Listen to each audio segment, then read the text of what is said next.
దేవుని బిడ్డలారా, వాస్తవంగా ఒక ఫేక్ న్యూస్ స్క్రోల్ అవుతూ ఉంది. ఏంటి ఆ ఫేక్ న్యూస్ అంటే, గుంటూరులో వాక్యం చెబుతూ జోసఫ్ పాస్టర్ గారు కుప్పకూలి చనిపోయాడు అని. అంతా ఉట్టిదే, ఈ మాట ఉట్టిదండి. గన్నవరంలో నిన్న సాయంత్రం ఈ సమయంలో కూడా గన్నవరంలో సువార్త ప్రకటన చేసి మరి అక్కడ ఆ సువార్తను ముగించుకొని, వాక్య పరిచర్యను ముగించుకొని గత రాత్రి అంటే 1 గంట, ఈరోజు తెల్లవారుజాము 1 గంట సమయంలో మా మధ్యలోనికి వచ్చారు. ఇది వాస్తవం. చాలామంది అన్నీ తెలిసినట్టే ఆ ఫేక్ న్యూస్ మరి ఎందుకు ప్రచారం చేస్తున్నారు దైవ సేవకుని గురించి నాకు అర్థం కావట్లేదు. కానీ ఇప్పుడు కూడా ఆ పాస్టర్ గారిని దేవుడు కాపాడలేదా? అది దేవుడు మిమ్మల్ని దీవించునుగాక సోదరులారా. ఒకరికి ఒక్కొక్క దినం ఉంటుంది ఖచ్చితంగా. మరణ దినం అనేది ఖచ్చితంగా ఒక్కొక్కరికి ఉంటుంది. నన్ను చూడంగానే అన్నయ్య వందనాలు అనుకుంటూ వచ్చి నన్ను కౌగులించుకున్నాడు. అయితే ఆయన్నేం పట్టుకోవడానికి నేను మోకాళ్ళు వేసి కూర్చొని అంత ఇదైపోయింది. మరి ఇక రాత్రికాల సమయం మంచి కాఫీ తాగాడు. అయ్యా నన్ను క్షేమంగా దేవుడు తీసుకొచ్చాడు అని ప్రేమతో మరి వాళ్ళ డ్రైవర్తో కలిసి అనేక విషయాలు దరిదాపుకు ఒక అరగంట సేపు మాట్లాడుకున్నాం. నేను నవ్వుతూ, అన్నా రేపు మీరు మాత్రం ఈ ప్రాంగణం అంతా మీ వాయిస్తో మారుమురోగిపోవాలి దేవుని వాక్యం అని చెప్పాను.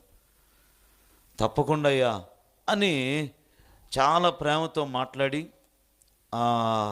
మంచి కాఫీ ఒకటి తాగి తర్వాత ఉదయకాల సమయంలో నేను ఒకటే మాట చెప్పాను.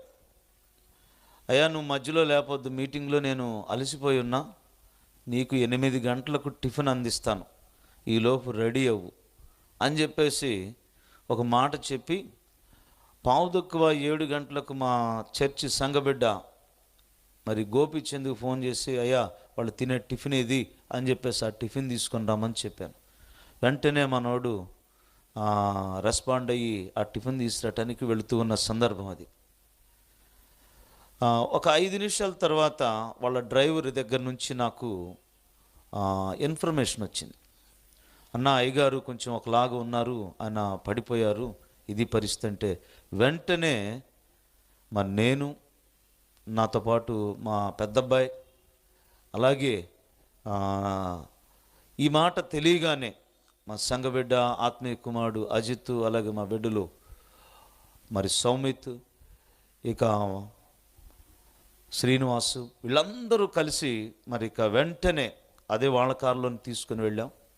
హాస్పిటల్లో మరి అక్కడ ప్రాంగణంలోనికి వెళ్ళారు. వెళ్ళిన తర్వాత బీపీ అయితే చూస్తే బీపీ రన్నింగ్లోనే ఉంది. తర్వాత ప్రభువు ఆయనను అనుమతించాడు నా దగ్గరికి రా అని. తర్వాత ఈసీజీ ఆ కార్యక్రమాలన్నీ తీశారు, ఏదైతే చేయాలో. మేము అక్కడ సిపిఆర్ చేసాం, ఇవన్నీ జరిగించబడ్డాయి. అయితే ప్రభు నా కుమారుడు ఇక నీకు సమయం అయిపోయింది రమ్మని పిలిచాడు కాబట్టే ప్రభు పిలుపు మేరకు నరులారా తిరిగి రండని ఆయన మాట ప్రకారంగా ఈ లోకాన్ని, అలాగే వారి కుటుంబాన్ని, సంఘాన్ని అన్నిటినీ విడిచి ఆయన ప్రభు దగ్గరికి వెళ్ళాడు. మంచి సేవ చేశాడు.